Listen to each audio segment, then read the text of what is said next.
El Señor esté con ustedes. Y con tu espíritu. Proclamación de la buena nueva de nuestro Señor Jesucristo, según San Lucas. Gloria a ti, Señor.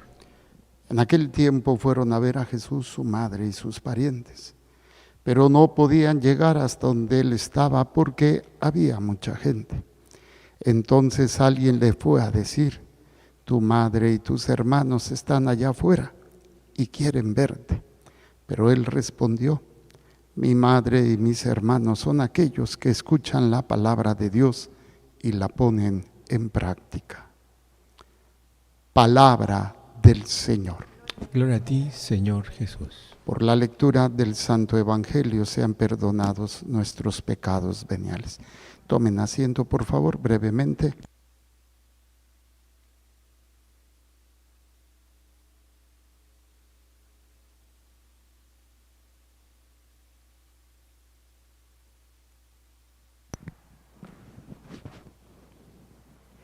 Cuando encontramos en nuestro caminar acciones que no alcanzamos a comprender, siempre tratamos de buscar una razón. La primera pregunta que nos viene a la mente es: ¿por qué? ¿Por qué pasa esto? ¿Por qué me mentiste? ¿Por qué me traicionaste? ¿Por qué me robaste? ¿Por qué me pasa lo que me pasa? ¿Por qué Dios permitió o mandó esto? Y nos metemos en un ambiente tan complicado, tan difícil, que a veces las mismas personas que las realizan no tienen una respuesta lógica. Actúan simplemente respondiendo a todo lo que han vivido. No es un solo aspecto, son muchos. Nosotros a veces nos encontramos con un aspecto que nos lastima, que nos ofende, que nos hiere. Pero detrás de eso hay muchísimo daño, hay muchísimo sufrimiento, muchísimo dolor, soledad, yo no sé, violencia, que llevó a un ser humano creado para algo maravilloso, para algo increíble, llevarlo a una autodestrucción y a una destrucción o un daño de sus seres queridos. Entonces, siempre la pregunta es: ¿por qué? Podemos perder el tiempo tratando de encontrar el por qué. No digo que no se pueda, pero muchas veces, repito, las mismas personas que realizan esos actos no pueden responder claramente, porque es una situación tan compleja, es como una red neuronal. Esto lo explica muy bien el doctor Ricardo Castañón en sus libros Cuando la palabra hiere o Cuando la palabra sana, de cómo un acto donde se le dice a un niño: no te quiero, no te amo, no esto, va generando un patrón de descargas que van a ir haciendo que estas personitas después se vuelvan, pues, asesinos, violadores, narcotraficantes, no lo sé, o personas inmaduras, incapaces de poder responder a una tarea tan simple como ser humano, pero que a la vez es tan compleja porque está condicionada por muchísimos aspectos. Algo que ayuda muchas veces un poquito es cambiar la pregunta, el para qué. Pues sea lo que sea, yo puedo encontrarle un sentido. Ese es el para qué: para crecer, para ofrecer, para purificar, para ayudar, para luchar, para lo que sea, pero nos ayuda un poco, nos permite un poco poder salir de ese círculo autodestructivo del por qué, que no siempre es claro y no siempre, repito, es una sola causa. Es algo que tenemos que trabajar. Entonces, cuando vemos realidades que no comprendemos, la pregunta pudiera ayudarnos es: ¿para qué? ¿Para qué hace esto? No lo sé, pero ¿para qué yo puedo hacer? O sea, ¿qué puedo hacer con esto? Esto es un cambio completamente para trabajar en mi santidad, para trabajar en la salvación de esta persona o para trabajar en la reparación de mis propias faltas. Le podemos dar un sentido tan poderoso, tan trascendente como quisiéramos, como quiéramos, como podemos hacerlo o realizarlo. Algo que me impactó muchísimo, ahorita vengo corriendo porque estamos en un curso de actualización, me di una escapada para poder celebrar. Hoy pude hacerlo, no sé si mañana y pasado puedo hacerlo. La verdad es que está muy interesante y nos están hablando de la violencia. ¿De dónde viene la violencia? Cuando vi el título dije, pues ya sabemos de la pero hice un análisis tan interesante y al final de cuentas son de los vínculos que vas perdiendo, que se van perdiendo esos vínculos, el vínculo con Dios, el vínculo con la tierra o con todo lo creado, el vínculo con mi pasado y el vínculo con mi presente y la sociedad. Entonces, los traumas, las heridas, las ofensas que a veces repetimos, no entendemos por qué nos pasan, pero nos pasan, hacen que nos vayamos desvinculando, nos vayamos dañando de una o de otra manera.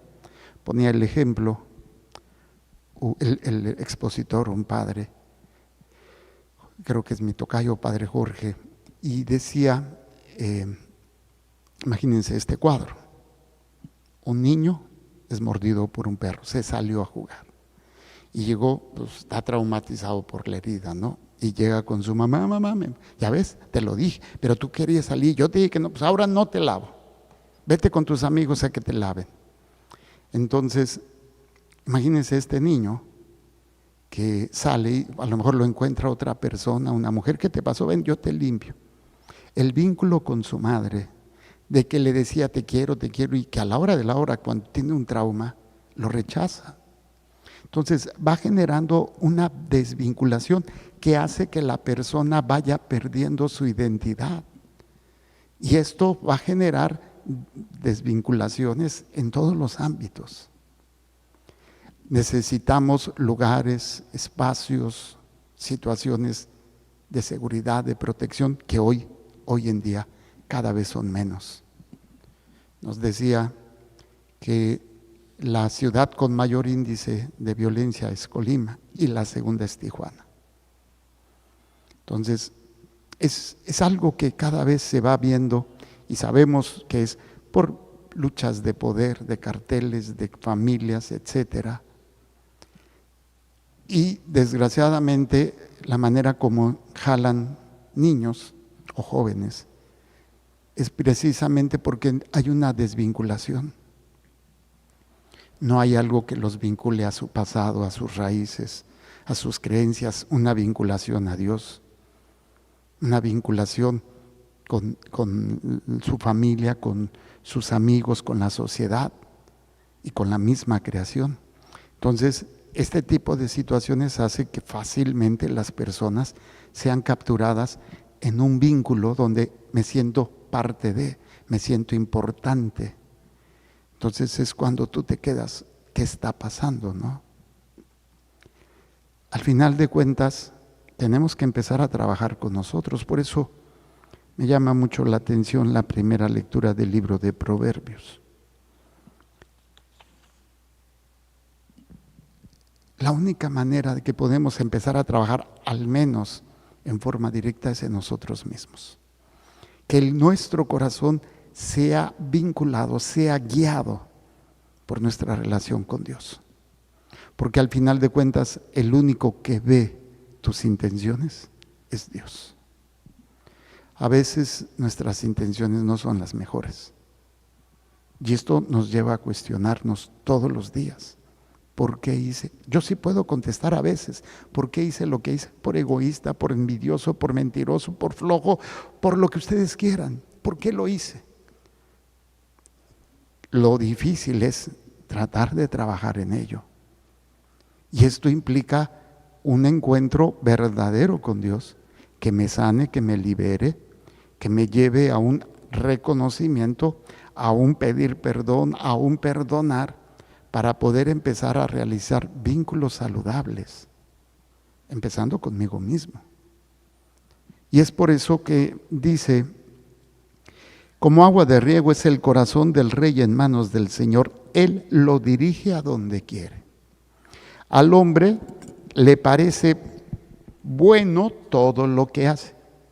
Cualquier semejanza con nosotros es interesante. Nosotros creemos que lo que hacemos está bien.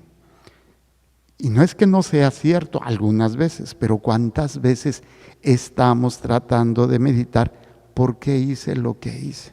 Voy a poner un ejemplo. Alguien te saca el tapón, o sea, te hace enojar. Y tú respondes.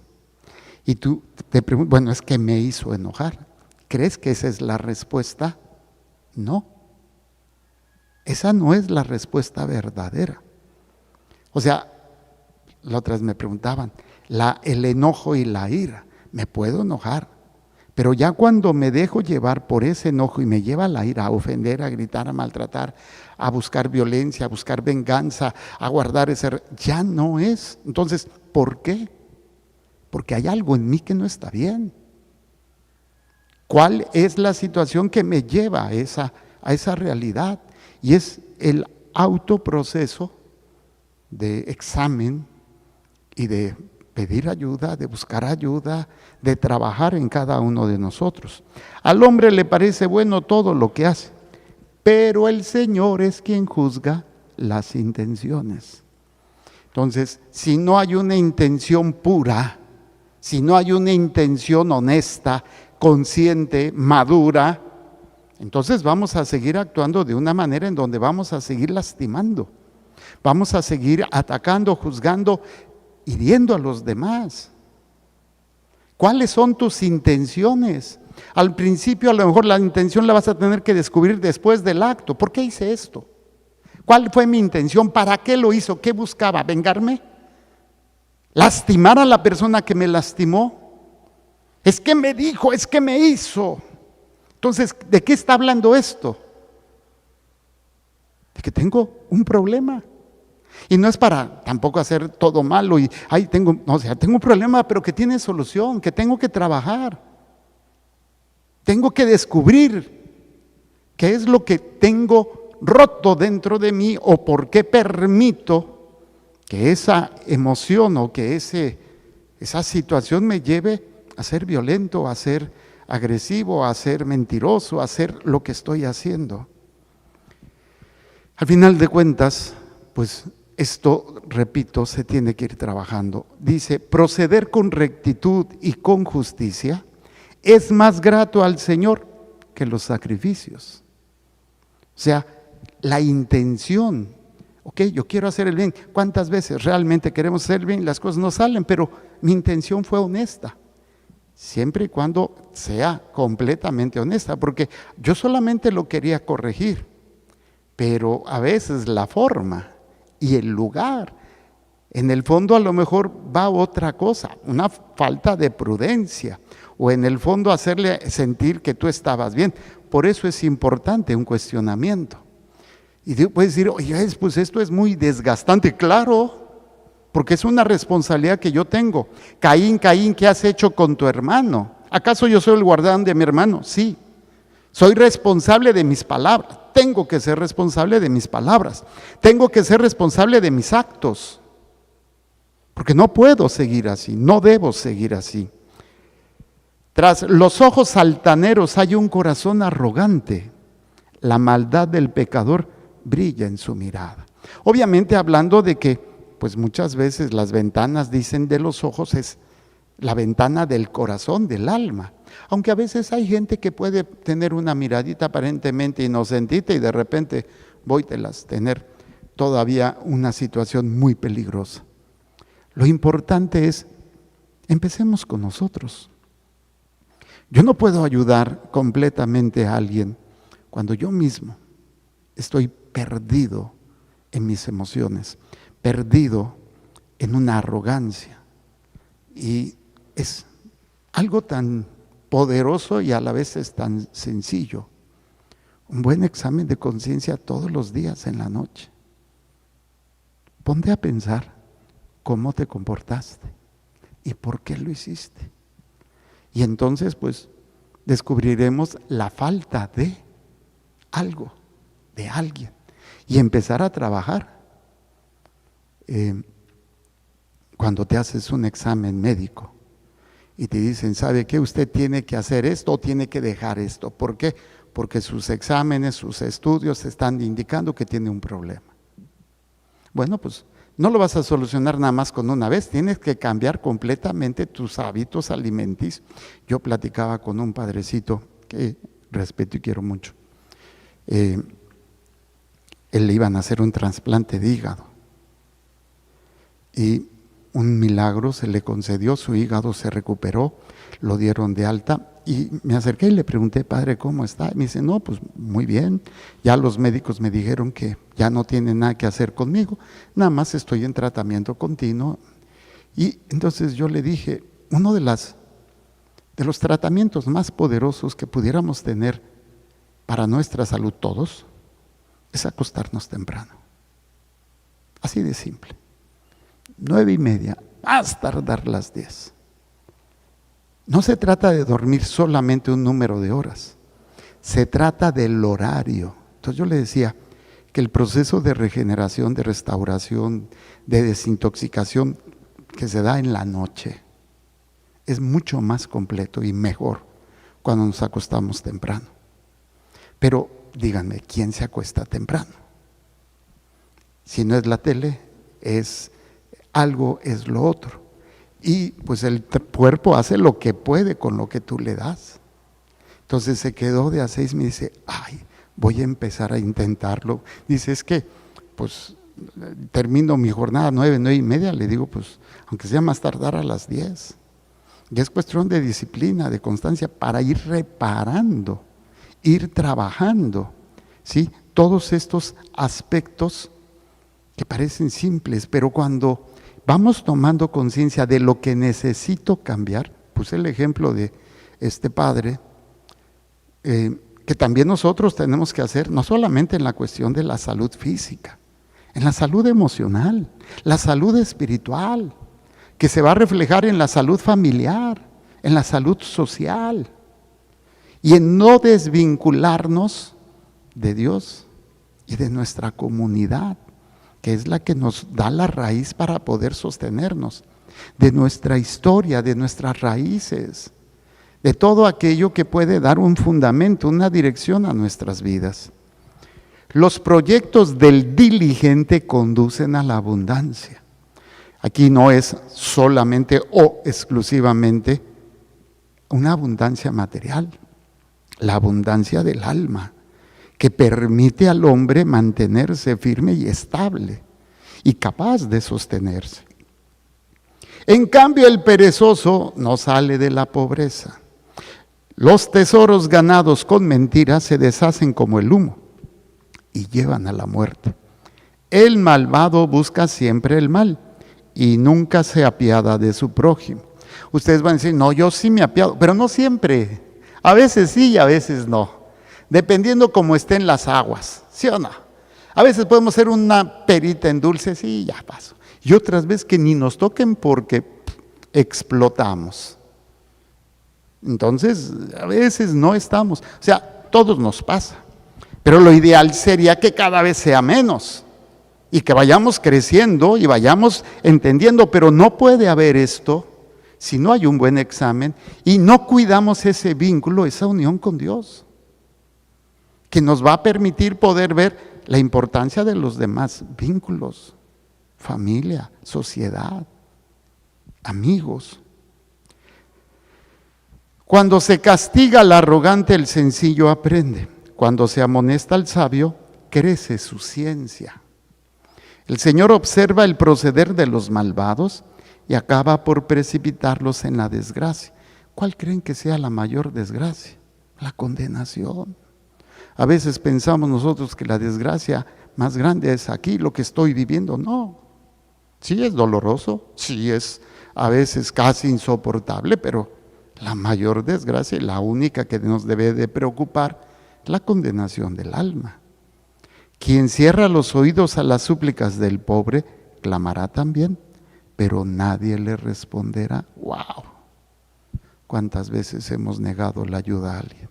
Pone el pretexto de que están en la calle. Se van a utilizar eso para quién sabe qué. Y nos autojustificamos. Tampoco podemos solucionar la pobreza de todos. Pero es precisamente una conciencia bien formada. Por eso termino con el vínculo que Jesús presenta. Un vínculo que va más allá de la sangre, en donde le dicen: afuera están tu madre y tus hermanos. Y Jesús contesta: mi madre y mis hermanos son aquellos que escuchan la palabra de Dios y la ponen en práctica. Ese es el vínculo que no podemos perder. Los demás van a ser cambiantes y ahora va a ser cada vez más difícil.